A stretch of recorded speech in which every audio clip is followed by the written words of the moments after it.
Hey friends, welcome to Shigaraki. So today we are gonna see, what if Deku had the Thunder Step quirk? So before we start, check out my Patreon page for 18+ exclusive mature content. We will now proceed to the video.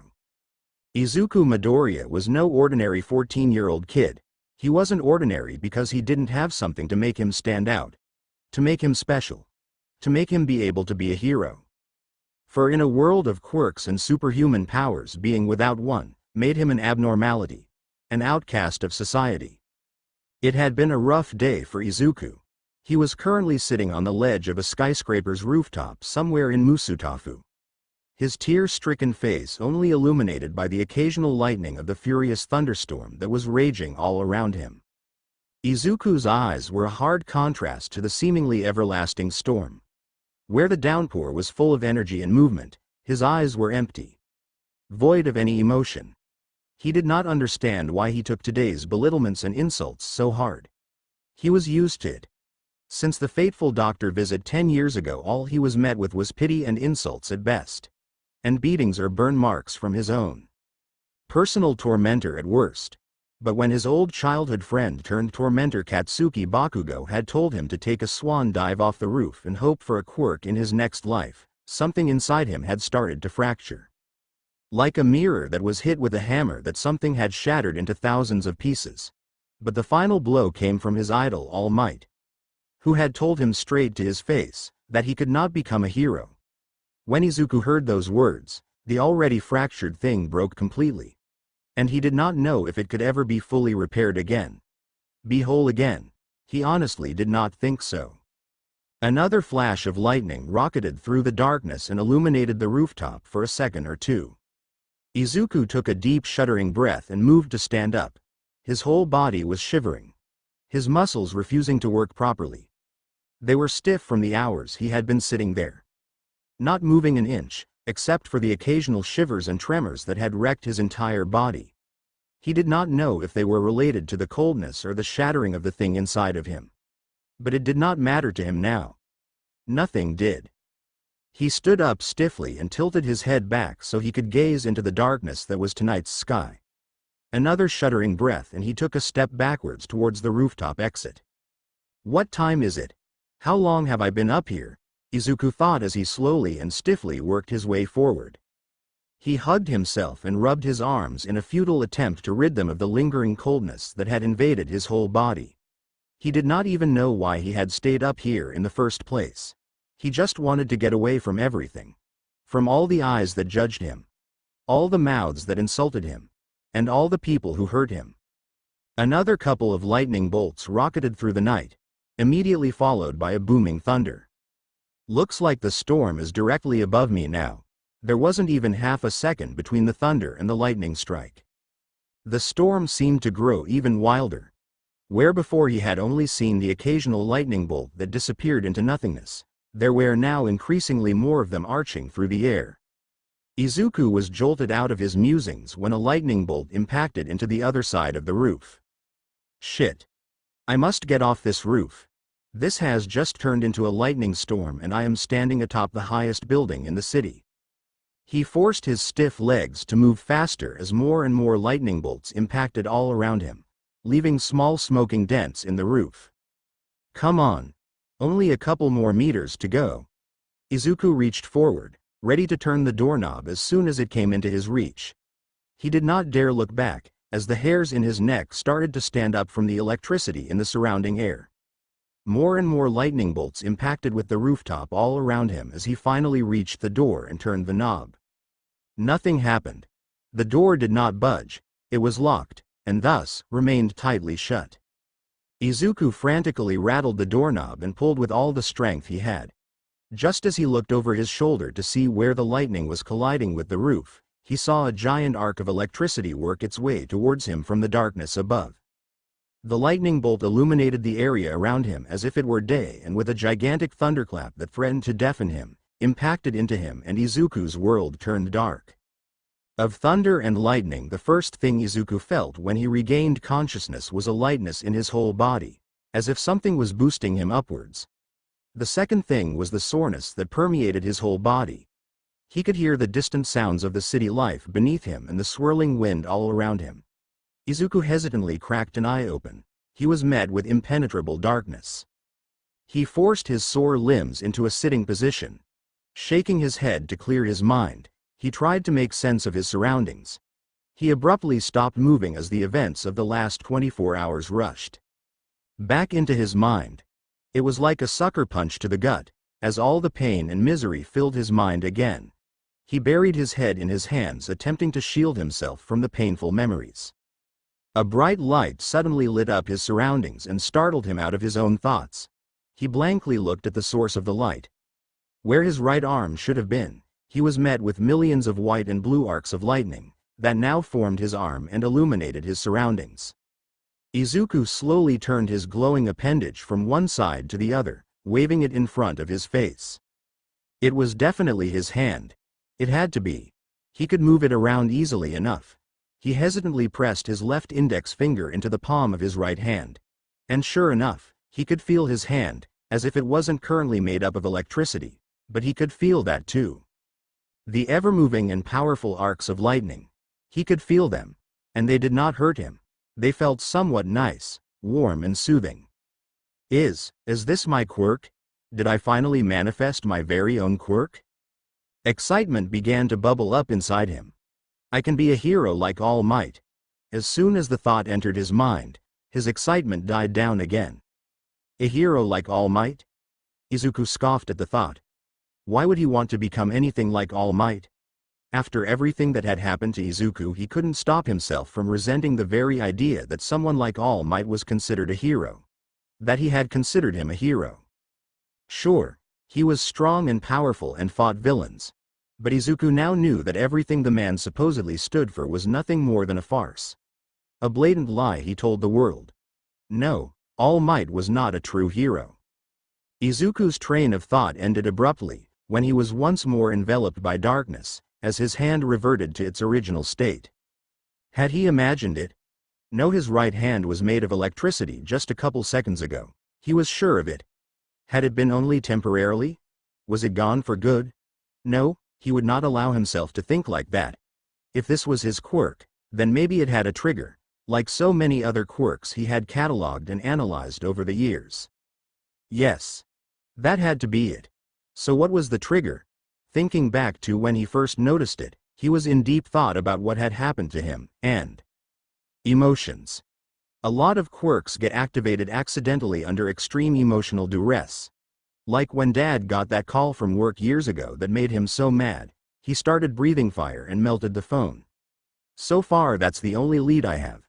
I can't really control it yet.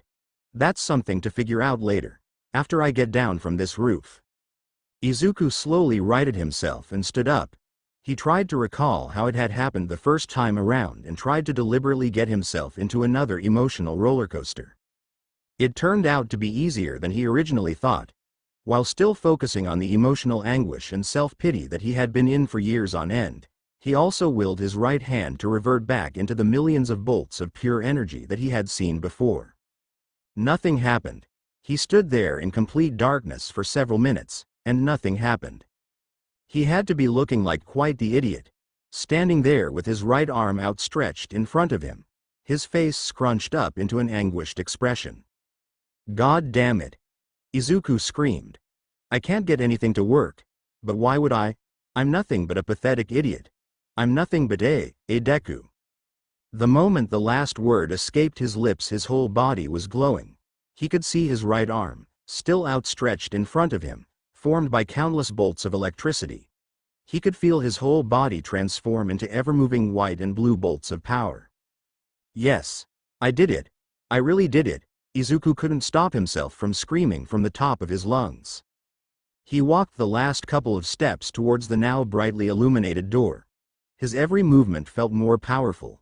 While he was still sore, he could feel the new element his body was now formed of radiating with pent-up power, ready to be released. For the first time in Izuku's life, he felt powerful, in control. He reached for the doorknob and twisted it. The door was still closed, obviously. Izuku mentally facepalmed. How did he forget the fact that he was still stuck here? Wait, he had power now. He focused on the hand that held the doorknob and willed it to transfer some of the pent-up energy into the cold, wet metal. He watched as some bolts of electricity started to arc around his fingers, but that wasn't enough. He needed to emit more, or he wouldn't be able to escape his momentary prison. Just melt. I'm soaked to the bone, sore from being sucked up by a sludge villain, flung across several city blocks by All Might. Sore from being hit by a goddamn LIGHTNINGBOLT, and I'm ready to be done with today. So just melt. Izuku used all his pent-up rage and frustration to try and push energy into the doorknob. And with a hissing sound, the metal in his palm turned from a bleak gray to a dark red and then into a white red as it slowly turned into liquid and melted away. He pushed his index and middle fingers into the newly formed hole and pulled the door open. Izuku's walk home was long and awkward. Not only was he wearing tattered and burned clothes, but parts of his body randomly reformed into as what he had dubbed his elemental state of being. They would stay in that state for varying amounts of time, no matter how hard he focused on it. He had no control over it. He really was not bothered by it too much now, if he was to be honest with himself. He was far too emotionally drained by today's events to really care. Well, at least it keeps me warm.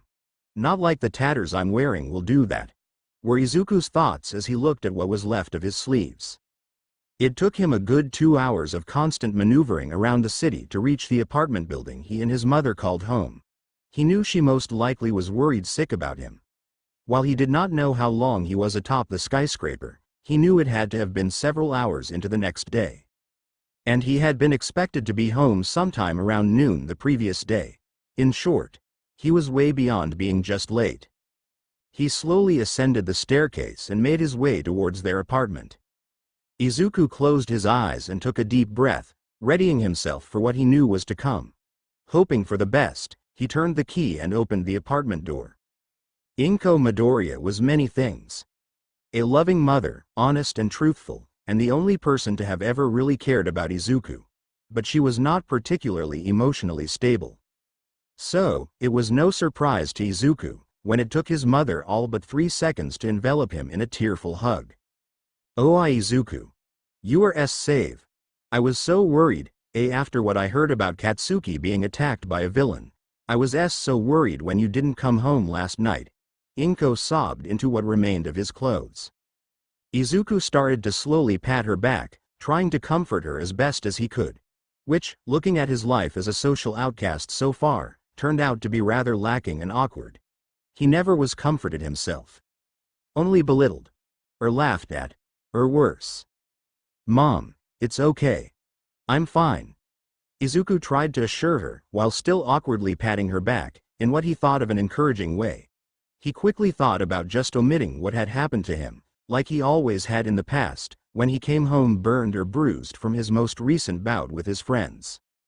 But where he once felt guilty and obligated to keep everyone happy, to not worry or get into trouble on his account, he now only felt the strong desire to do right by people. To do right by himself. Which was weird enough in and of itself. At least for Izuku, who usually was just as emotional as his mother, and never really considered himself to be deserving of anything. "Mom, look at me. I'm fine." Izuku took her by the shoulder and pushed her back a little. That turned out to be the wrong move to make. Apparently, his mother had not really noticed, or seen the state he was in before. Now, however, her tearful eyes widened, as she took him in completely. "Izuku. My baby. What happened to you? Where does it hurt? Do we need to go to a doctor?" She started to frantically check every part of his body she could reach, for injuries. She abruptly stopped when she lifted the bottom of his burned shirt and saw his abdomen, which was currently in its elemental state. Ever-moving blue and white bolts of electricity. "Mom, please listen to me. I'm okay." Izuku quickly grabbed her wrist and moved a couple steps back.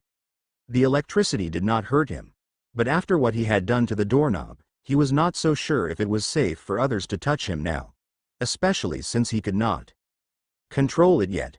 "I know I don't look like it right now, but I am fine. As to what happened to me, that's a bit more difficult to explain." Izuku sighed. This was going to take a while. And if he was unable to get his mother to calm down, it would be damn near impossible to get anything done.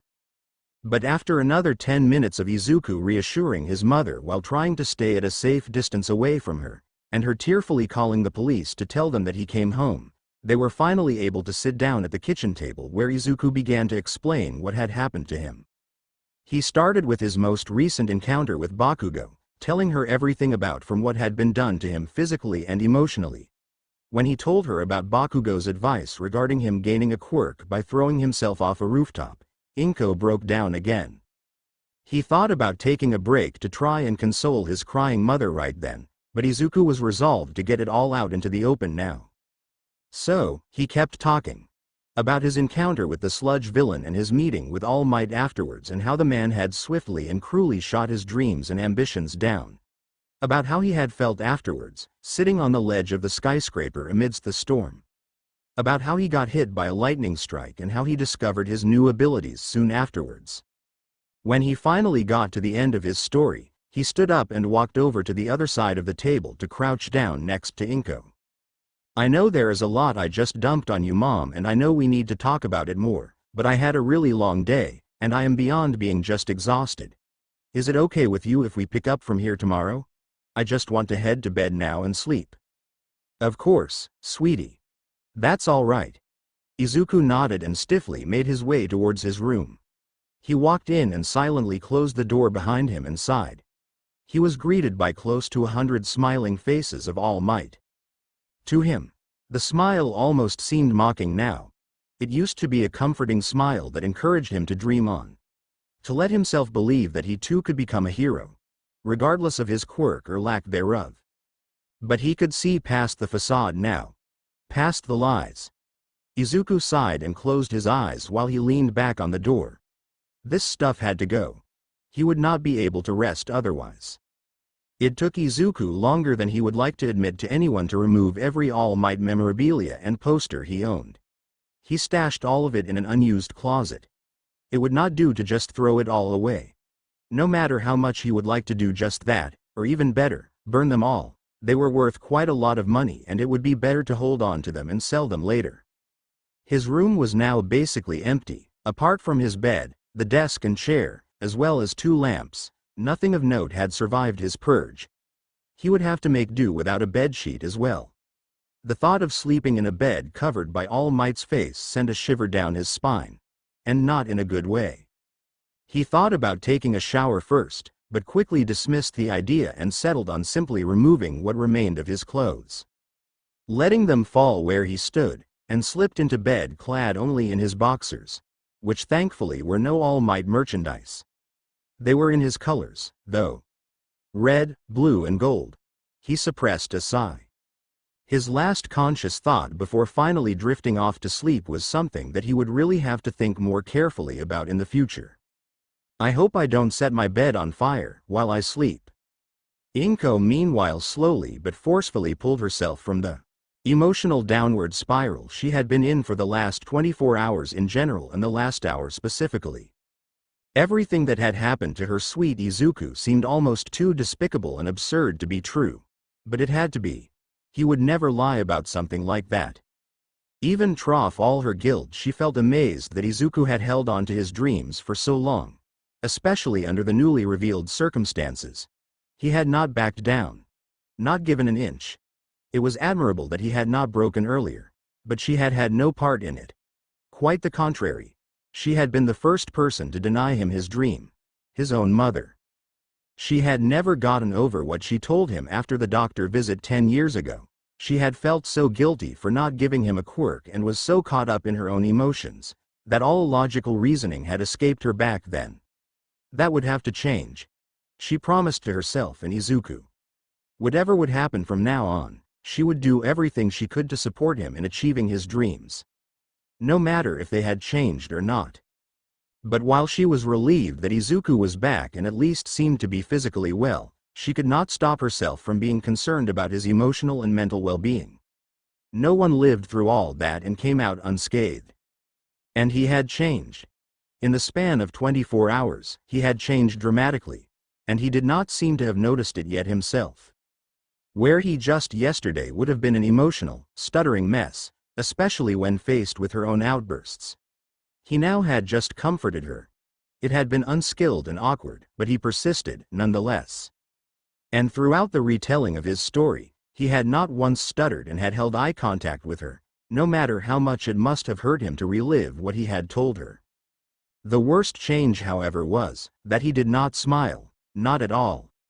No awkward smile to try and reassure her of his well-being.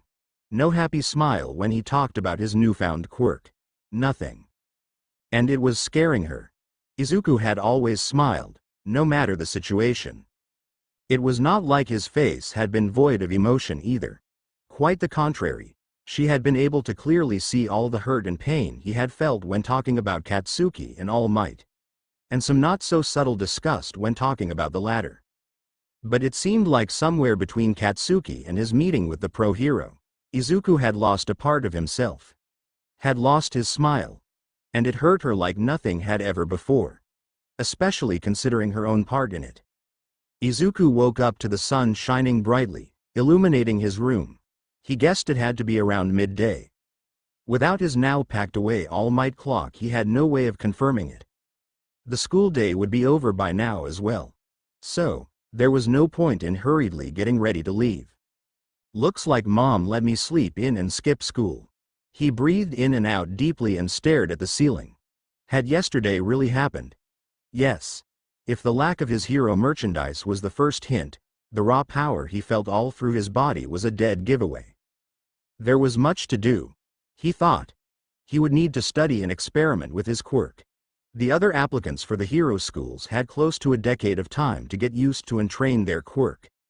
He would have all but 11 months to get into fighting shape. It would be tough, but if pretenders like All Might and others like him could become powerful, so could he. And he would become a true hero. Izuku stood up, grabbed a change of clothes and made his way towards the bathroom. The hallway was empty and the flat was clouded in silence. Looks like Mom went out for the day, Izuku murmured while making his way towards the flat's little bathroom that he shared with his mother. He dropped his clothes on a bathroom cabinet next to the sink. He stopped dead in his tracks, eyes wide as he caught his image in the mirror hanging right above it. Countless white and red scars made their way all over his upper body, having their starting point right at his sternum and flowing downward. Like an intricate tattoo, they showed the way the electricity took in his body. He turned his left shoulder around to have a look at his back, where he was originally hit by the lightning bolt. And sure enough, he found a red and white circle right where his spine connected with his skull, with small fissure-like scars arching outwards. Well, this isn't so bad. They don't hurt and actually look kind of cool, Izuku mumbled while tracing some of the bigger scars on the left part of his chest. He turned fully and turned the water on in the shower. He removed the last piece of clothing he had on and started to make his way into the shower when a sudden thought made him once again freeze in place. I'm either made of or parts of me turn into electricity. Would the water hurt me? Could it short-circuit me and leave me incapacitated? Could it kill me? Shit. This is bad. Izuku stumbled backwards away from the flowing water as if he were burned. He took a couple deep breaths to steady himself. Okay. Yesterday I was laying on that roof for who knows how many hours. And it was raining heavily for at least the beginning after I was hit by lightning. So, thinking logically, water should not have any effect on me. Right? But I do not know if parts of me changed into its electrical state of being while I was unconscious. And if it only affects me when I am changed. And when I woke up and started to notice it, the rain had already stopped, and while I was still wet, that does not necessarily mean anything. Izuku stopped his mumbling when he realized that there was no way around testing it, and now was as good a time as any. He carefully reached forward with his right hand, which was currently unchanged. He readied himself and put it into the water stream. Nothing happened. He sighed in relief. Water was not his ultimate enemy just yet. The only problem remaining now was that he did not know how water would affect him in his elemental state, and that he currently had no way of stopping parts of him fluctuating between the two states. He would eventually have to test how water did affect him in that state, but he figured he should not be alone for that part. Izuku sighed and carefully reached around the stream to turn the water off again.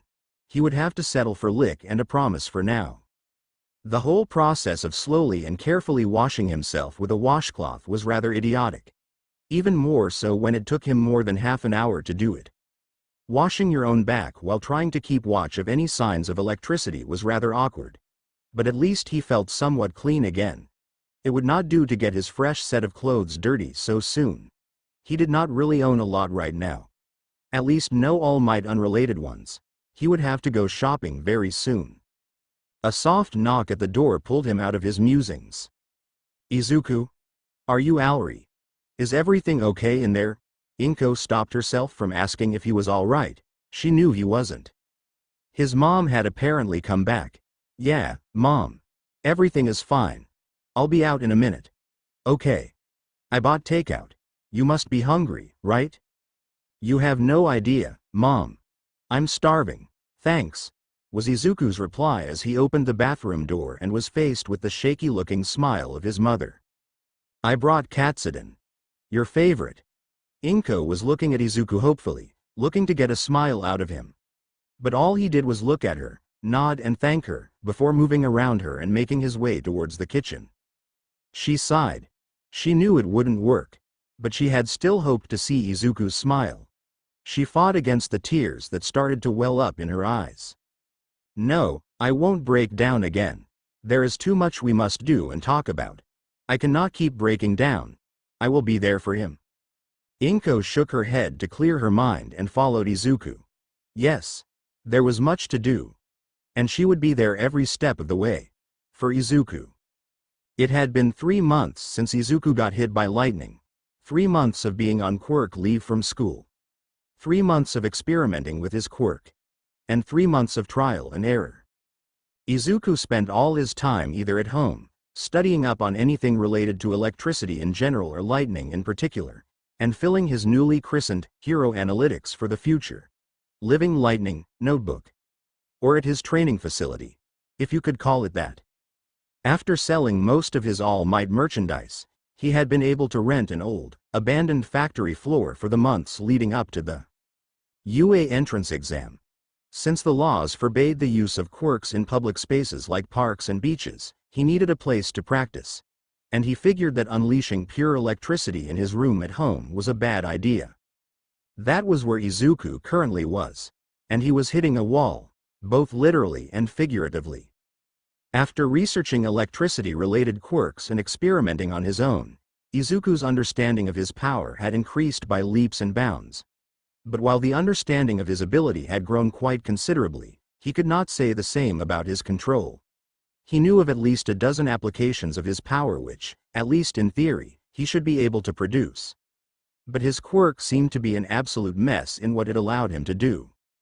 While he was now able to turn his entire body into lightning on will, he was not able to change the shape of it.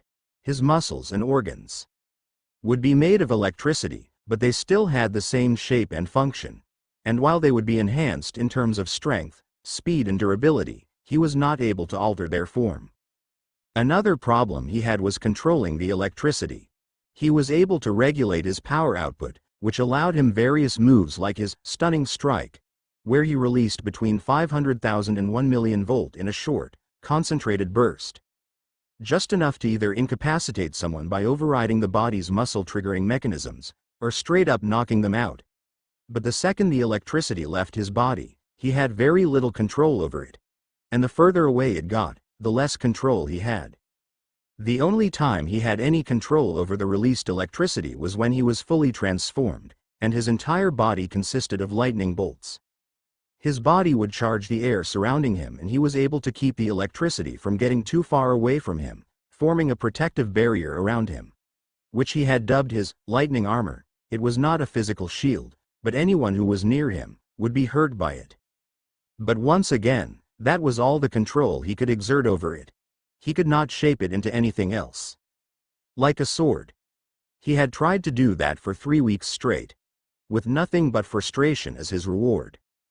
But, while in that state, his body also seemed to receive the biggest boost, almost as if it kept charging itself with the surrounding energy.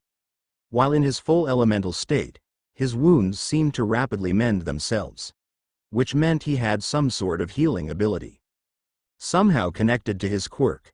All in all, he was heavily geared towards close-quarter combat, with no ranged abilities whatsoever, which meant that he needed to be in close proximity to villains and be proficient in hand-to-hand combat, in order to take them out. Which was why he was currently hitting the aforementioned wall. He was training various fighting techniques, into which he tried to incorporate his own quirk-related moves like his stunning strike, or his flash hit. The latter was a combination of his enhanced speed and released electricity. Combining them, he was able to generate a short bright burst of light, which was aimed to simultaneously blind his opponent and deliver a devastating blow to them. He had learned at the start of his training that he could somehow numb himself to most of the pain. It was like a switch he flipped that allowed himself to ignore the pain that his training or fighting would lead to. It was always accompanied with a slight buzzing feeling that seemed to resonate through his brain. And the more pain he suppressed, the more prominent the feeling got. For some reason, it never really seemed to completely go away. Even when he was all healed up and should be in no pain, the feeling remained. Only noticeable when he was specifically looking for it. Izuku was no idiot. He knew that he had changed since the thing inside him had broken that night. And he figured that his quirk was somehow responsible for the change in his personality and his emotions. But since he had no problems with how he changed, he did not bother to investigate it further. That was how Izuku spent the next 8 months leading up to the entrance exam, training himself both physically and mentally. His training regime had to be cut back for the first 5 months, since he could not stay on quirk leave forever and he had to go back to finish the school year. His mother had transferred him to another school for the remainder of the year, though she had refused to send him back to where he had been belittled and beaten for years, without anyone doing anything about it. Izuku fell into a routine for the remaining months. He would spend his mornings and afternoons training his body and quirk, and continue to expand his knowledge on anything hero-related and his own abilities in the evenings. The more he read about heroes, both newly emerging and already established ones, the more irritated and disgusted he was with it all. Both were infuriating in their own way.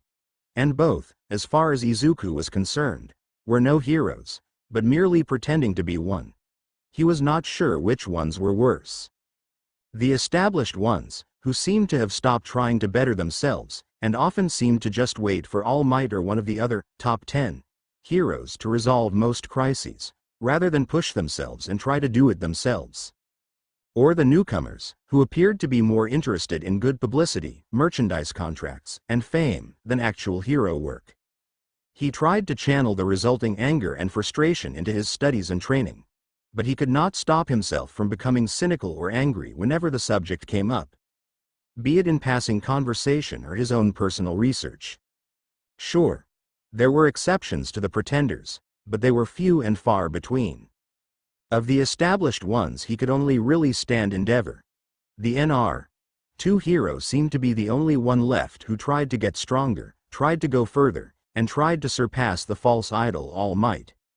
The newcomers at least had heroes like the Rabbit Hero, Maruko, who seemed to constantly try to push herself further. But for every Maruko and Endeavor, there were uncountable others who were mere pretenders. Like Mount Lady, who was more interested in how to market herself than saving lives. UA was massive. Like really. The area belonging to it was several city blocks wide. It was rather mind-boggling. Izuku stood in the middle of the path leading up to the entrance hall with a hand on each strap of his backpack. He eyed up the massive building in front of him, while all around him hundreds of people made their way up to it to take the famed and feared UA entrance exam, to possibly be accepted into the best hero school in all of Japan. This was it. The first step of many towards becoming a hero, and more importantly for Izuku, the first step towards hopefully fixing the broken and rather fucked up state of hero society. Izuku made his way up the stairs and was about to enter the building when shouts further down the path behind him made him turn around. "Get the fuck out of my way, you damned extras!" A blonde teen with short, spiky ash blonde hair and sharp blood-red eyes yelled while pushing his way through the mass of students who made their way towards the entrance. Katsuki Bakugo. His childhood friend and all-around asshole. Nope. Not gonna deal with that right now. Izuku muttered under his breath before turning around again and walked inside. The lecture hall he found himself in was massive. He quickly made his way towards his assigned seat and sat down. It should still be a few minutes until the exam officially started. Izuku was about to look around and see if he could spot any interesting quirks, when he heard the all-too-familiar voice again. This time directed towards him specifically. "What the fuck are you doing here, Deku?" Bakugo all but yelled. "Yeah. Figures. Out of hundreds of people, the idiot manages to make his way towards me. I am one lucky guy." Izuku thought sarcastically before turning towards the explosive bully. He could feel his temper rise and his eyes had a barely noticeable shine to them. "Bakugo. Fancy meeting you here. It's nothing special, really. I am just sitting at the moment." He could hear several people snicker around him. "What the fuck did you just say to me, Deku? Ah, so it is not just your eyes you have trouble with, then? The ears as well?" Izuku replied before adding in a stage whisper. "Or do you have problems with what's between the two? I am going to show you what a problem is, Deku. I meant what the fuck are you doing here, at the entrance exam?" But before Izuku could respond, the light in the lecture hall dimmed and a loud booming voice echoed through the room. "Test. Test. 1. 2. 3. This thing on? Great. What's up, UA candidates? Thanks for tuning into me. Your school DJ, come on, let me hear you," the pro hero known as Present Mike shouted. He was met with stunned silence. "Keeping it mellow, huh? That's fine. I will skip straight to the main show. Let us talk about how this practical exam is going to go down. Okay. Are you ready?" he yelled while striking a dramatic pose, obviously waiting for a response. And was met with silence once again. "Tough crowd, huh? Anyway. In this year's practical exam, you will be facing different kind of villains, which will be represented by robots. Designed by last year's graduating support course. You will be awarded points, depending on how dangerous said villains are. There are 4 different categories. The 1-pointers, the 3-pointers and the 5-pointers. Alright then. With that done, you will now be split into multiple groups and be brought to your designated sites. A black-haired teen with glasses stood up. "Excuse me, but didn't you say there were 4 categories of villains? You only mentioned 3. And could the two of you back there stop muttering and talking? It is rather distracting and very unbecoming of such a prestigious school as UA." The last part, to Izuku's confusion, appeared to be directed at him. Which was rather weird, since Izuku had not said a word since Present Mike started talking. Bakugo, on the other hand, had apparently not stopped quietly threatening him. How that was supposed to be Izuku's fault was anyone's guess, though. Izuku did not have the time to respond, as Present Mike started to answer the teen's question. "Ah, yes. I knew I forgot something. You are right. There is a 4th category. The 0-pointer. But rather than gaining 0 points for defeating him, you will lose all the points you accumulated up until then if you do so. So, I would recommend avoiding it." The test site that Izuku and around 100 other participants were brought to was modeled after an average city district. And, like everything UA related, was massive in its proportions. Izuku was clad in the standard UA sport attire that had been given to them on their way to the exam site. But he also wore a tight-fitting shirt and boxers made of rubber-like material, which would hopefully preserve his modesty if he burned through the other clothes with his power. Maybe. He really would prefer to not run around stalkers. While in public, he had also taken off his boots. They would never survive all the abuse he would put them through. Izuku was about to take a closer look at the other examinees when the voice of Present Mike loudly announced the start of the exam. His eyes began to shine with white-blue light as his body partially changed into its elemental state. He took off running before the others even realized what Present Mike had said. Robots. That should not be a big obstacle. He could just fry their circuits or straight up melt parts of them if he had to. The first robot he came across was around 2 meters tall, human-like in its appearance, and had guns instead of arms. And a big 3 painted across its chest. Bolts of lightning arched all around Izuku as his body fully changed. Picking up his speed, he ran towards his enemy. He jumped with a twist of his lower body, and landed crouching atop its shoulders, with both his hands atop the three-pointer's head. He focused on his hands and feet and sent a dangerously high electrical charge through them, before pushing off and immediately start running again.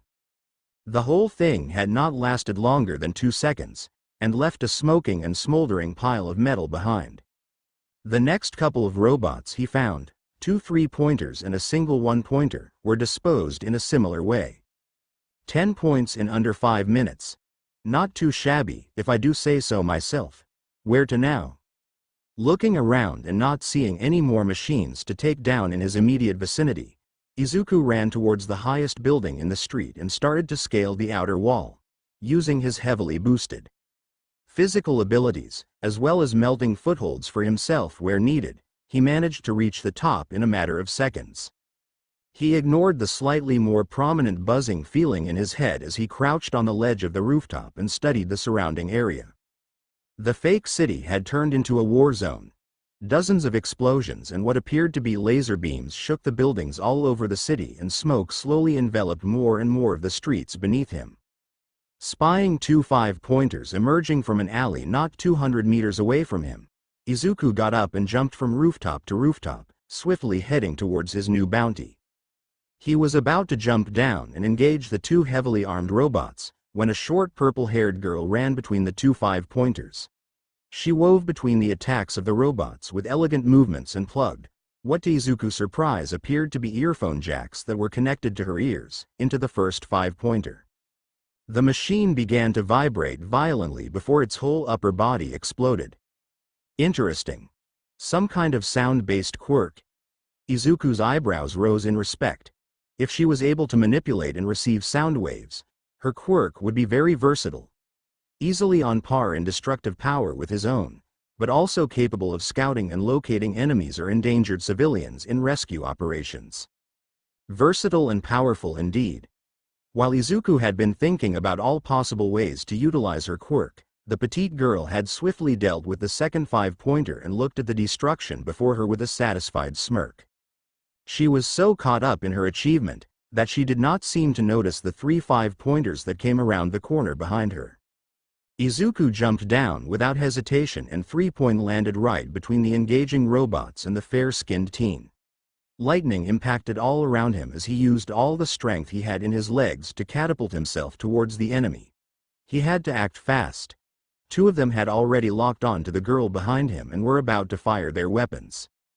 Izuku twisted his body while still being airborne, and with the thought of having to destroy all 3 of them at the same time, resorted to drastic measures. I have to use supernova. No way around it. Well, here goes my clothing. Let's just hope my rubber underwear will hold. Still in the air, Izuku pushed pure electricity out of his entire body. The air around him exploded with electricity, and giant arcs of lightning impacted all around him, annihilating everything and anything in a 5-meter radius. He twisted his upper body and pulled his feet under him as he once again 3-point landed in a small crater of his own making. Small pieces of burning clothing fell from his legs and shoulders as he slowly righted himself and stood up, with his back towards the vibration quirk user. His upper body was completely void of any clothing. The rubber-like material, not being able to withstand the amount of energy, had evaporated. His boxers thankfully had largely withstood the abuse, and aside from a few burn marks here and there, were still intact. Good thing I pushed less lightning from my lower body, or I would be standing here naked. Izuku's eyes closed briefly, thanking whatever deity that had deigned to bestow him with this small mercy. He looked back over his shoulder and saw the purple-haired girl look at him with wide, shocked eyes. He nodded to her once before channeling his speed and taking off in the direction the 3 5-pointers had come from. In a room somewhere in the massive compound that was UA Academy, the teachers and benefactors of said institution were watching the exam with curious and calculating eyes on multiple screens. One of them currently showed Izuku as he was battling with an already heavily damaged 3-pointer. A very tall, wide-set man with a bulky, muscular build and lightly tanned skin, who was known to the public as Vlad King, the Blood Hero, was one of many who were currently focused on Izuku's battle. With that one down, the kid should have around 90 points on villain points alone. Impressive. He is, isn't he? Izuku Midoriya. Quirk. Living lightning, responded Principal Nezu. He received grunts and head movements in acknowledgement from the men and women around him. From all but one. In the back of the room, a skinny man with sharp, angular features, long spiky blonde hair and a slight trickle of blood at the left corner of his mouth eyed the screen with his eyes narrowed in suspicion. The NR1 hero. All Might. He knew that boy. He had met him before, and if he was not mistaken, the boy should not have a quirk. Izuku was just finishing off a three-pointer, when Present Mike's voice once again boomed around the exam site, informing everyone that the exam would end in 5 minutes. Izuku had, as of now, destroyed 7 one-pointers and 10 three-pointers and 5-pointers respectively, bringing his points to a total of 87. Which he figured was rather impressive. He made his way towards the exit, still looking for more robots to demolish, when the ground beneath him started to shake. He did not have to look long for the source of the commotion, as a 30-meter tall and 10-meter wide robot straight up walked through a building ahead of him, throwing debris in every direction. The zero-pointer they had been warned about had emerged. Izuku was about to turn around and head in the opposite direction of the thing, when he heard a high-pitched scream of pain. He followed the sound and saw a brown-haired girl with a bob cut laying in the middle of the street. Her left foot appeared to be stuck beneath a wall-sized piece of rubble, and she was right in the way of the steadily advancing zero-pointer. Izuku's body moved without a conscious thought. He ran towards the injured girl and came to a stop right in front of her. Her large and comically round brown eyes were filled with pain and panic as she desperately tried to free her leg. Izuku went down to one knee and with every ounce of strength he possessed, tried to slowly lift the giant slab of stone. It was too heavy. He could melt parts of it off to lighten the load, but that would take too long. And he did not dare to melt too close to the girl, or he might hurt her even worse. "Hey, we need help here. Someone help me free her," Izuku shouted to the other examinees who were sporadically running around them and tried to get away from the zero-pointer.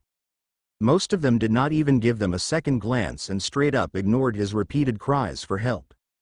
The black-haired guy who had accused him of besmirching the prestigious name of UA earlier on, stopped running for a moment. His eyes darted between Izuku and the trapped girl to the massive robot that steadily approached them, with a conflicted expression marring his face. Izuku was about to address the teen directly, when the left leg of the gigantic robot came down between them. The glasses-wearing boy's eyes widened in shock and he too ran away towards the exit. Izuku scoffed. "Disgusting pretenders. Every last one of them. Why you should leave. There is no point in both of us dying here," came the shaky voice of the girl in front of him. Tears were slowly running down her face. "No, and no. No, I am not leaving you, and you won't die here either. Don't worry. You will make it out alive." It did not escape either of them that he had said, "You," and not, "we." Izuku's eyes began to shine as small lightning bolts escaped them. He turned away from the girl and slowly made his way towards the gigantic machine in front of them, before turning more and more into pure electricity once he was at a safe distance to the girl and began to start accelerating his speed. If he couldn't get the girl out of the way of the robot, then he had to get the robot out of the way, by any means necessary. Izuku twisted his body to the right in full sprint and barely managed to dodge the gigantic metallic fist that impacted the ground right where he had been. He jumped atop the arm and ran up its length, leaving footprints in the form of molten metal in his path. Izuku made his way around the giant's left shoulder to its neck and with powerful punches, started to melt holes into it. It took him a few seconds to make them wide enough to reach inside of the machine. He came in contact with countless cables and grabbed as many as he could with both of his hands. He pushed every ounce of power he had through his arms and hands and into the giant monstrosity that was threatening a girl's life. And had taken her smile. He would not let that happen. He might not be able to smile himself anymore, but he would be damned if he let that happen to anyone else. For the second time that day, Izuku used supernova, and the world around him was once again filled with white and blue lightning bolts that tore apart and violently destroyed anything they came in contact with. When the light of his attack faded, The robot's head and parts of its shoulders had turned into a puddle of molten metal, and the rest of it slowly tilted to the side, as it lost its balance and began to fall. Just as Izuku's sight began to darken, two thoughts made its way through his brain. Good, now she can smile again. I don't think my boxers survived this one. And everything went black as he fell backwards, away from the giant robot. Izuku was no stranger to pain, physical or otherwise. Throughout the years he had been beaten, kicked, scratched at and burned to a degree that he should have been a permanent resident of a hospital. That being said, he had a very high tolerance for pain, even before he was able to tune it out with his quirk. But when he regained consciousness, he felt like he had been hit by a truck repeatedly, and then been thrown off a bridge, and a tall one at that. Every single part of his body was hurting, and it felt like he had been drained of every last bit of energy. The first thing his pain-addled mind was able to perceive were the muted voices that silently echoed in the air around him. He was not able to make out any specific words, but recognized his mother's voice. And if his ears did not betray him, which they very well might, she appeared to be quite angry. He was not quite sure with whom or why, though. He managed to slowly open his eyes for a few brief seconds before the bright light forced him to close them again. Izuku was tempted to let the darkness embrace him again, when someone suddenly started to speak from right next to him. "Ah. Finally awake, are you? You gave us quite the fright," said a brittle and old-sounding voice. Izuku opened his mouth and tried to talk, but all he was able to accomplish was a hoarse-sounding groan. "Here, drink this first. Then try to talk again." Izuku felt something cold touch his lips and took a few painful gulps of whatever the voice directed him to drink. "Good. Give it a few moments, before you try to talk again, boy. You put your body under quite a bit of stress. And my quirk really did not help the matter." When the mysterious voice said the last part, it almost sounded apologetic. Izuku slowly opened his eyes again, and while the light did send another jolt of pain through his brain, he still managed to keep them open, and with a lot of willpower he managed to face the direction the voice came from. Right next to the bed he was laying on stood a short, elderly woman with gray hair styled into a bun. She wore a white lab coat and a dress with red and yellow stripes at either side. She was currently leaning on a syringe-styled walking stick and seemed to look at Izuku with a very stern look. "How's the girl? She's safe?" Izuku's voice sounded hoarse and brittle to his own ears. The elderly woman's gaze softened and her lips formed into a slight smile. "If you mean Miss Uraraka, then yes. She had a few broken bones, but that is nothing that could not be fixed with a quick kiss." The bit about the kiss was confusing, but Izuku could not help but be relieved. The girl was fine.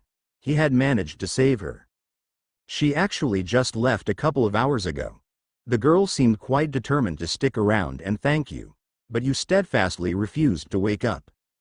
"That is all right. No need to thank me anyway. Where are we? How long was I unconscious?" With every word it seemed to be a bit easier for Izuku to talk, and his voice slowly returned to the way it normally sounded. "And is that my mother yelling out there?" Izuku added with a glance to the door. "You are still at UA, specifically inside UA's hospital ward. And you have been unconscious for close to 7 hours. And yes, your mother is currently talking with Principal Nezu and All Might." Izuku frowned and his eyes narrowed at the last part. What exactly was All Might doing here? And what was he doing outside of his hospital room? And how had they managed to get his mother to yell at them?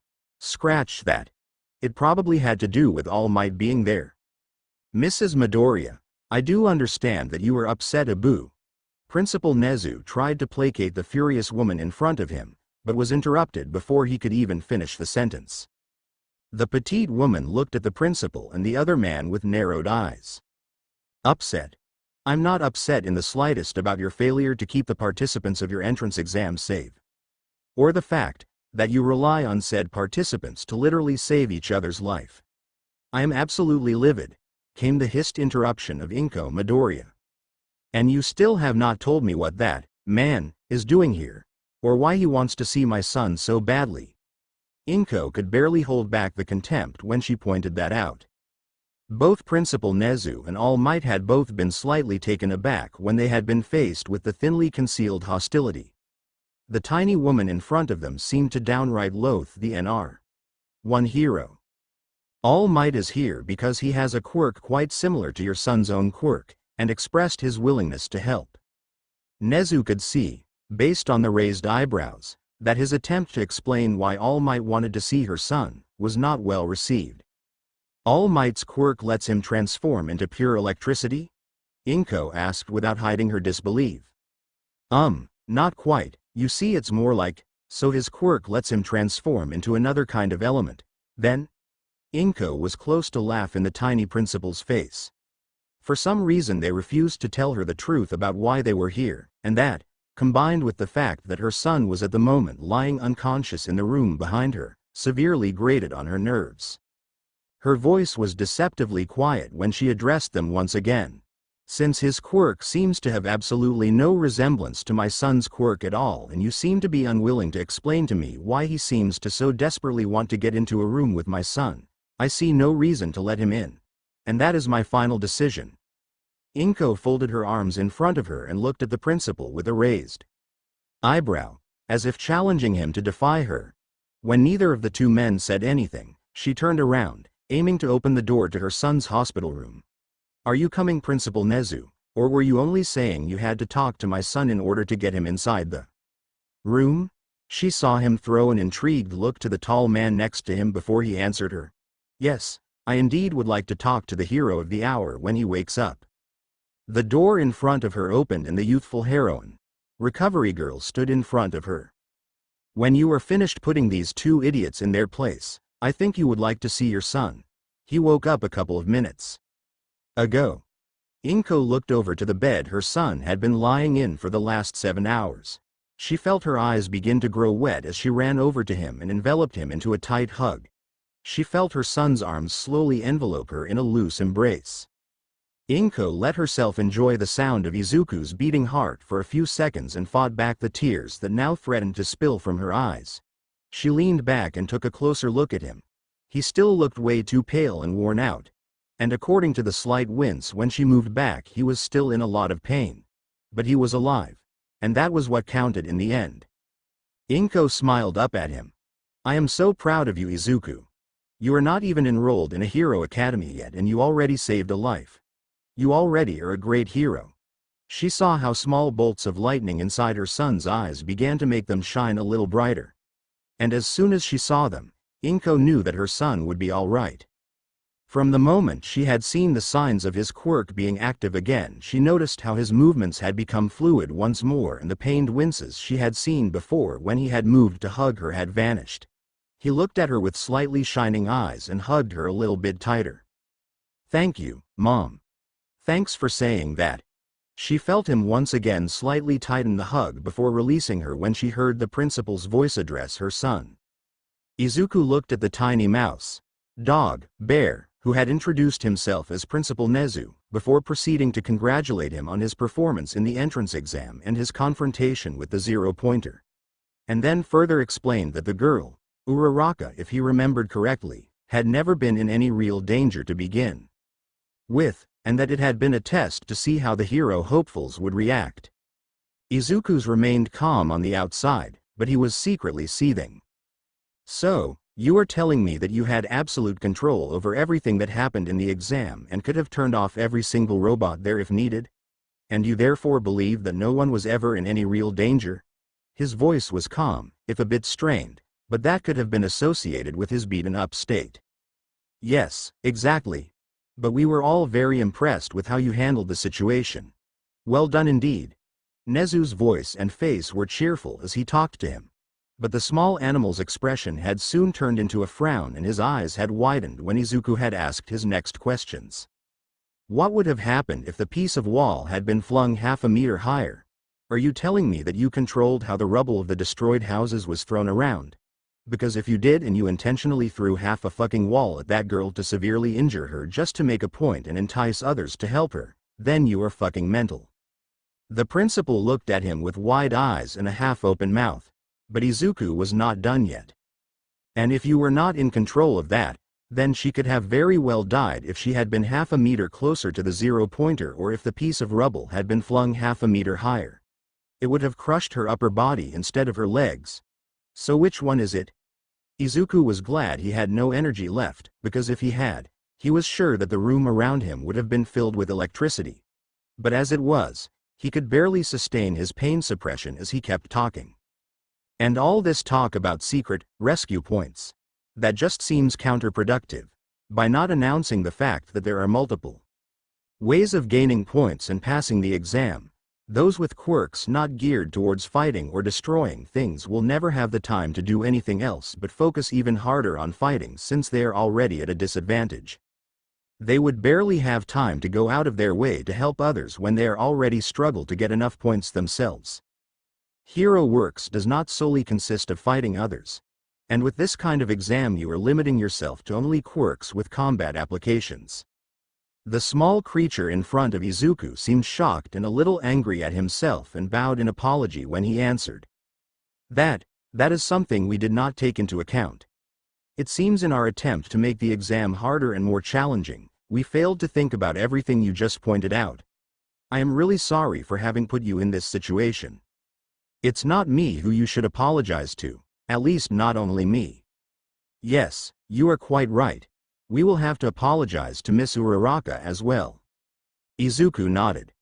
The state of Hero Society had to be worse than he already thought, if the pro-heroes and state officials had not been able to see the obvious problems with the exam.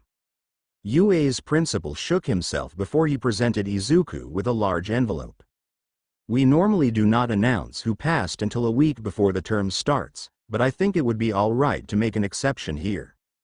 Izuku looked at the folded piece of paper in his hands. As the highest-ranked participant in this year's entrance exam, we happily accept you into UA Academy.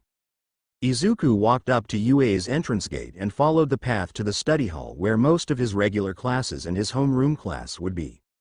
It was the second week of April and the official beginning of his first term in the hero course at UA High School.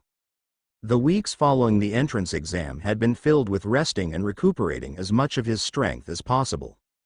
It had taken him a little over a week of resting and refraining from training to regenerate enough energy to be able to enter his elemental state again. Apparently burning through most of his energy at the exam and then being subjected to a healing quirk that used the recipient's life force to heal the body had left him so exhausted that he did not have enough energy to activate most of his quirk. He walked down the hall towards the floor where most of the first-year classes were situated and made his way towards the room with a big 1A written next to it. He could already hear muted voices from down the hall, and the closer he got, the louder and more recognizable they became. He opened the door and was faced with a bunch of students standing at the far left of the classroom in a semicircle around a pair of arguing students. You cannot put your feet atop the table. This is not a respectable way to behave at such a great and prestigious school as UA Academy. You have to honor and respect all the great heroes who came before us and use them to further their education and become the great people that they did. Izuku cursed his luck. The annoying pretender who had accused him of besmirching UA's reputation at the entrance exam presentation appeared to be in his class. Great. Just great. Next up is probably Bakug. You are kidding me, right? Your old school put a stick up your ass? Where'd you go before this? Some fancy schmancy private school? And there he was. That one was on him. He really did jinx himself with that train of thought. Let's start over. I am Tenya Iida from the Sumi Private Academy. Yeah, knew it. Some rich kid who's too good for the rest of us, Get lost glasses. Izuku groaned and resigned himself to at least 3 years of having to deal with those two idiots. He started to move to an empty chair at the other side of the room, when he felt a pair of arms wrap around him and envelop him in a hug. He was about to take a hold of them and twist his way out of the unfamiliar arms, when the person embracing him started to quite loudly and enthusiastically talk into his back. It's you, isn't it? The guy who faced down the 0-pointer. Thank you so much for what you did for me. Thank you, I will never forget it. I swear. She released him from her embrace and walked around him until she was facing him. That was so cool how you fought the giant robot. You were all like boom bang and the robot was like arg meep. And you just melted its head off. It's all right. There really is no need to thank me. I just did what everyone should have done, and as it turned out, there never really was any real danger from the robot. Well, at least after you were already hit by that wall. Izuku slowly raked his right hand through his hair. And thank you for, complimenting my fighting style? Oh.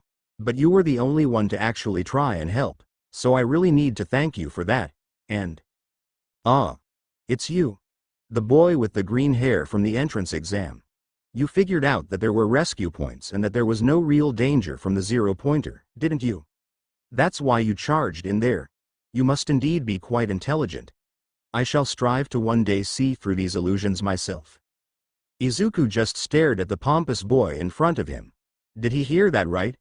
That pretender ignored his own selfishness and cowardice and accused him to only have taken the risk because he already knew that there would be nothing to fear? Arcs of lightning shot through Izuku's eyes and they had a noticeable shine to them as the air around him charged itself from the excess electricity that poured out of his body. The other discussions around the three of them had stopped and all eyes were on them. First of all, it does not matter what the circumstances are. When you see someone who needs help, you help them. That is what heroes are for. Izuku's voice was laced with anger and barely suppressed power as he narrowed his eyes. Second of all, are you implying that I am a pretender such as yourself, who walks around and talks about being a hero, but at the first sign of trouble abandons the people in need? Because for all you knew, there was a girl in need of help who was about to be trampled to death by a giant fucking robot. And you ran away. Do not try to justify your own cowardice and unheroic behavior with flimsy logic that an 8-year-old could see through. The tall black-haired teen looked at him in shock, his eyes wide and his mouth open. If it were up to me, you would not be here, since you clearly do not understand what being a hero is all about. You are just another pretender. Now if you would be so kind to leave me to the talk I had with Miss Uraraka here, before you so rudely butted into our conversation. The room was void of any sound when Izuku had stopped talking. Everyone was staring at the three of them with wide eyes and shock written all over their faces. They were startled out of their silent state of shock when a gruff voice from behind them broke the tense atmosphere. Okay. Everyone. We are going to skip the orientation and we will be doing a quirk apprehension test instead. So everyone go grab their sport attire and head out to the PE grounds. So far, throughout your academic life, you have always been restricted from using your quirk to aid you in doing anything related to schoolwork. Or anything at all, really. Came the slightly slurred voice of Mr. Aizawa. Izuku frowned. Seriously. What was up with that? The guy looked dead on his feet. But from now on, those restrictions are lifted. He lazily threw a baseball at Izuku. Midoriya. You had the highest scores in the entrance exam, so you will be demonstrating what I am talking about. Throw the ball as far as you can, while utilizing your quirk as best as you can to aid you in doing that. Izuku nodded and was about to step into the marked area when a voice behind him made him stop. What the fuck are you talking about, Deku? Highest score? The little pebble doesn't even have a quirk. There's no fucking way he could have scored higher than me. Izuku felt the power inside him begin to stir at Bakugo's use of the hated epithet. Izuku felt the boiling anger and hate inside of him rise but was determined to let it fuel him. Instead of lashing out like he had done earlier with that stuck-up prick Iida. He had already enough attention, negative or otherwise, focused on him. Gritting his teeth, Izuku took the final step inside the marked zone and casually fully transformed into his elemental state. He could feel the power practically radiate through the tightly knit arcs of electricity that now made up his entire body and focused on keeping as much of his energy inside him. I need the strength boost. And only the strength boost. Wouldn't do me any good if I incinerated the practice field before anyone else had their turn. Even if it would show that sorry excuse of a human being that calls himself a hero in training to call me Deku. At that, Izuku's fist tightened around the white ball, and the air around him started to charge itself with electricity, as small white and blue bolts of lighting left his body. Midoriya. Your baseball is starting to smoke. I told you to throw the thing. Not burn it. Came the slightly more awake voice of Mr. Aizawa. His eyes were opened unnaturally wide, Izuku rolled his shoulders and closed his eyes. Taking a few steadying breaths, he opened his eyes again and poured every bit of the remaining agitation into the power that was tightly coiled inside him. And released it all at once as he let his right arm snap forward and threw the slightly smoking baseball with all his anger-powered might. 450 meters. Well done. The current record in your age class without using a quirk is just above 100 meters. Just so you have something to compare it to. With that, Mr. Aizawa turned around and addressed the class as a whole again. Now, every single one of you is going to do the same thing. Use your quirk in any way you feel will help you. Be creative. And do your best. Nothing else is acceptable. Yaoyorozu, you are up next. And Bakugo, don't even think about making a scene again, are we understood? He turned back towards the marked-off area. And Midoriya, you can, I don't know, power down now. Your lightning bolts are starting to damage the ground. And I doubt Yaoyorozu wants to walk into that mess around you. Izuku nodded and returned his body to its normal state. Internally, however, he frowned. He had completely forgotten that he was still in his elemental state. It had just felt so natural to be that way. Izuku shrugged and made his way to the other students as a black-haired, buxom girl nervously moved to take his place in the now slightly charred ring. Just as he came to stand next to Uraraka again, who gave him a thumbs up, paired with a big smile on her face, a pink girl with yellow horns started to jump up and down in excitement. Oh, this is so much fun, I can't wait for my turn. Fun? This isn't about fun, girl. You are in the hero course. You are not here to have fun. Tell you what. Whoever has the lowest score after the last exercise will be removed from the heroic course and will instead be transferred to general studies. How's that about having fun? What? You can't do that. We just got here, and we passed the entrance exam, exclaimed the slightly panicked voice of a tiny boy with purple balls sticking out from where his hair should be. And you can be removed from the class just as quickly. Now, Yaoyorozu, get on with it. That made everyone gulp nervously. Izuku just frowned. Mr. Aizawa could not be serious about this, right? Being removed from the hero course just because they failed to perform some benign physical task couldn't possibly be a real threat. The guy had to be bluffing.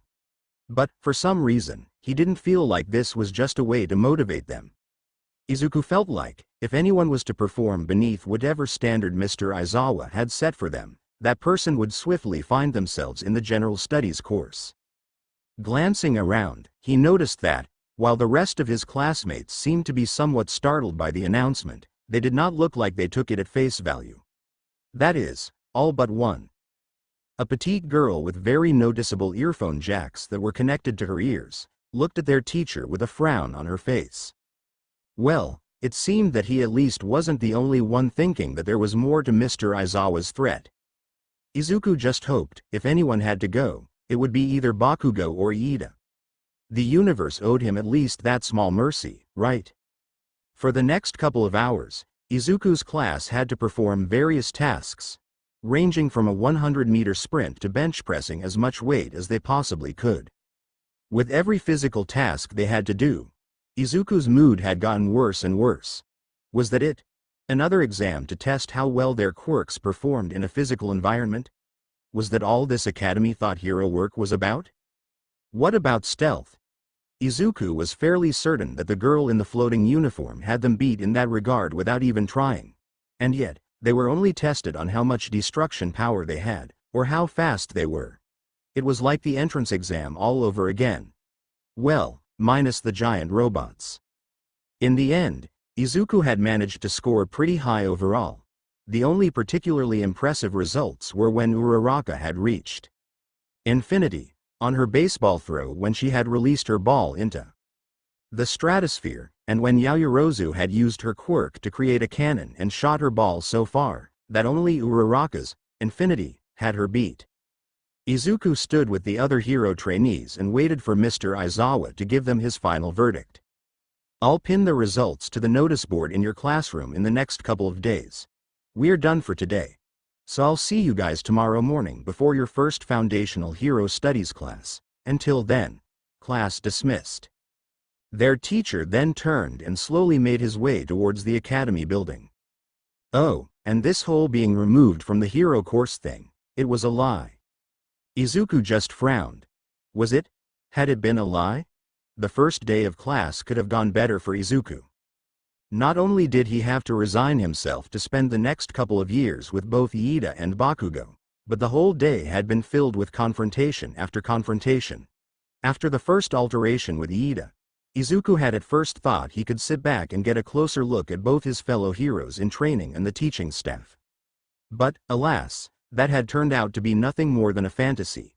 At least the sit back part of it, anyways. At first, Izuku had been stared at and whispered about by the other students when they had made their way to the PE grounds. That had been fairly easy to ignore. He was used to be stared at. At least the stares were not full of hate or pity so far. So he had that going for him, which was nice. But it was fairly hard to observe others while being the constant center of attention, so he had resigned himself to his fate and had every intention to at least not give them any more reason to keep making him the topic of every conversation. But that had been squashed as soon as the whole class had assembled in front of their homeroom teacher. Izuku had expected some kind of test for their teacher to figure out what each of his students' strengths and weaknesses was. So when Mr. Aizawa had told them about the Quirk apprehension test, he had felt his thoughts confirmed. But that was where everything had once again gone to shit, at least in his humble opinion. But Izuku refrained from passing judgment just yet. It had only been the first day after all. The whole class was currently waiting for their mysterious Foundational Hero Studies teacher. They had been told that they would be allowed to wear their recently finished hero costumes in these classes, which had left everyone excited and eager for their teacher to appear. Izuku didn't quite understand why they were not told who their teacher was in the first place. They knew of all the teachers for their other classes after all. So what reason could the staff possibly have to keep this one a secret? Well, maybe if it was one of the top 10. Then all the secrecy would be warranted. Just to stop the media from assaulting everyone in connection with UA, but all of the current top 10's agencies were nowhere near UA Academy. Well, aside from Endeavor and All Might.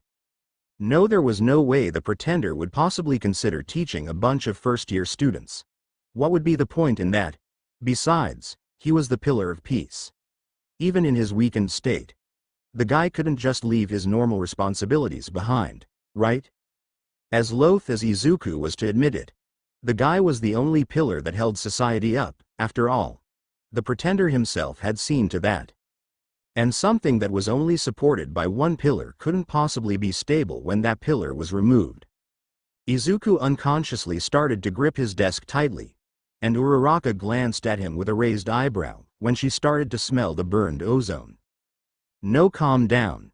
There is no way my luck is that bad. Besides, Izuku's train of thought came to a stop when a loud, booming voice started to yell right in front of their classroom. "I am." Izuku's head met his desk, repeatedly, drawing more concerned looks from Uraraka. Coming through the door like a normal person.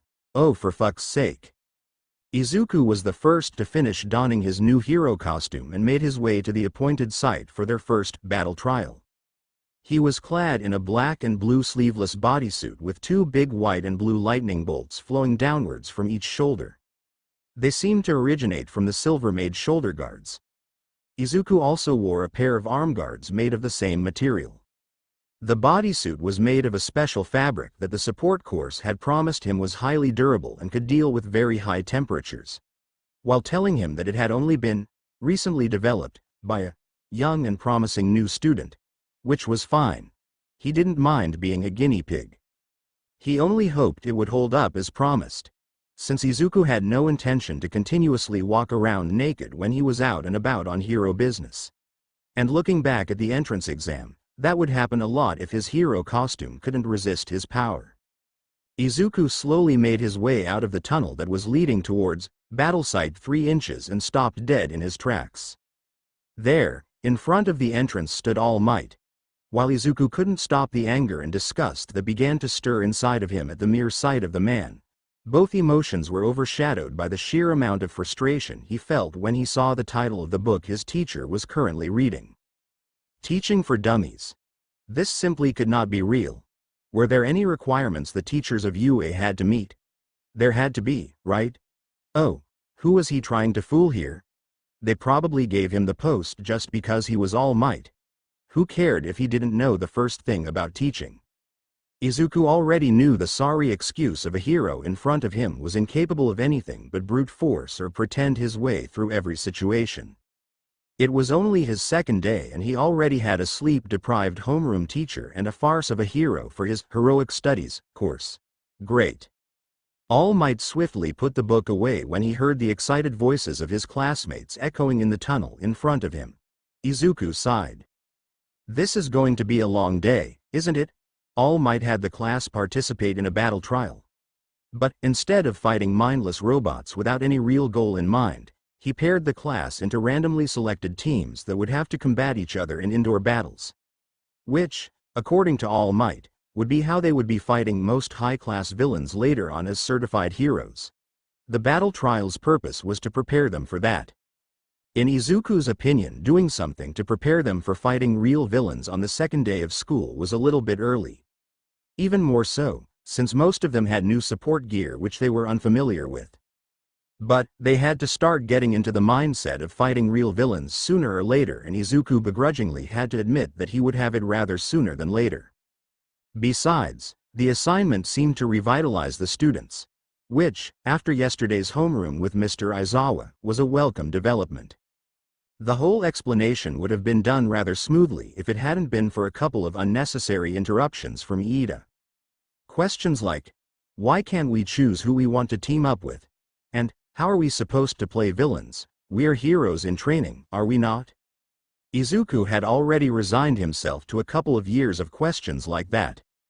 His face had remained passive through it all until the teams had been announced.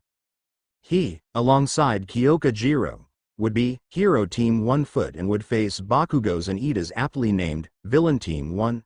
The goal for Kyoka and himself was to locate and reach a detonation device in a set amount of time. While the villains had to try and stop them from doing so, it was rather straightforward. Bakugo's declaration of, "I'm going to fucking destroy you, Deku," had been what had made Izuku lose his aloof expression. Deku. The very word itself filled him with a weird mix of boiling hot anger and a feeling of disgust that he couldn't quite place. That was why he was currently walking alongside his teammate towards the starting zone with a frown on his face. You and that guy have some history or something? Izuku looked to his left at the petite girl. She was wearing a black leather jacket over a long salmon-colored shirt with several rips at the collar and hem, as well as black pants and boots with stereos built within their shafts. She also wore a black choker and white, fingerless gloves. The look was topped off with two small, red triangular paint marks just below her eyes. History? Yeah. Something like that. We used to go to the same school. So, I take it you aren't friends or anything then? Izuku's facial expressions noticeably darkened, while his eyes had a faint glow to them. No, far from it. A rather awkward silence started to form between them. So, you have a plan? About the exercise, I mean. I figured I would scout with my quirk to get a lay of the building and find where they stashed the bomb. Then we could try to avoid them if they don't guard the bomb or sneak by them. What do you think? They had reached the entrance of the building. Izuku's demeanor became noticeably lighter. Can you do the scouting right now? Yeah, sure. She embedded her earplugs into the wall with two echoing thuds. Izuku's eyebrows rose. He had seen her fight in the entrance exam before, but seeing them up close was something else. The girl had just casually stabbed a solid concrete wall as if it was made out of cardboard. I found them. They're on the third floor and they are yelling at each other. She looked back to Izuku as she unplugged herself from the wall. What? Why are you looking at me like that? She quirked an eyebrow and looked at him challengingly. Oh. Nothing. Just remind me to never piss you off. Izuku's eyes had small bolts of lightning flashing through them. Kyoka just smirked back at him. Afraid of little ol' me? Well, You did just stab a solid wall. So, yeah. Your quirk is awesome. Her smirk widened into a full-out grin before she broke eye contact and nervously started to twirl one of her elongated jacks. Anyways, I don't think you have to worry too much about the sneaking part. Bakugo will come for me. I highly doubt he will patiently wait, with Iida of all people, for us to get to them. I'd say we use that to our advantage. I'll lure Bakugo to the lower floors and start enough mayhem for Iida to come to investigate and help his fellow villain out. And you make your way to the bomb. How about it? Sure. Sounds like a plan to me. You sure you can handle him? Positive. Kyoka nodded her head in approval. The whole hallway was filled with thick, black and white smoke. Fragments of stone and wood rained down all around him. He could not see them. But if the noise that endlessly echoed all around him was any indicator, the last blast must have devastated the surrounding area. Bakugo slowly lowered his left arm and felt his now broken gauntlet slide down his hand and fall to the charred ground. He was breathing heavily and had to wince with every breath, as some of his chest muscles were violently cramping. The electrically charged hit that pathetic Deku had delivered to him earlier had hurt him more than he would ever admit to anyone. Not that it mattered anymore. He had won. Nothing had ever withstood a fully powered blast before. Not trees. Not boulders. And that had been before he got that support gear with his hero costume. Now, not even a house could withstand his blasts anymore. Least of all someone as pathetic and insignificant as Deku. His red eyes had a maniacal glint to them as he smiled widely for the first time since he had gotten into UA. He had won. And winning was all that mattered. His grin widened. Now he is nothing more than the pebble I always knew he was. Bakugo slowly walked towards the smoke-filled part of the hallway he had seen Deku standing in just moments before. The sound of falling debris was slowly lessening and an eerie silence was settling all around him. It was almost as if the billowing smoke surrounding him was not only denying him vision but was enveloping him in a soundproof cocoon of white and black. His confident stride came to an abrupt stop as the smoke in front of him gave way to two glowing and sizzling white-blue eyes that seemed to pierce the ever-moving smoke. They were staring right at him. Small arcs of electricity leaving them, and lightly illuminating the wall of smoke and dust between the two of them. No, he can't be. No one can withstand those blasts. No one can best me. I'm the strongest, I'm the Numbe. A voice. Unmistakably Deku's. But colder. Every word so loaded with power and rage that they were almost deafening, despite the low volume they were spoken in, broke the suffocating silence and Bakugo's train of thought came to an abrupt stop. Trying to finish the job you started almost a year ago. The next thing he saw was the snarling face of Izuku Midoriya. Before his world turned into a sea of blinding white and blue light. And pain. Thanks for watching. If you enjoyed this video, spam red hearts in comment box.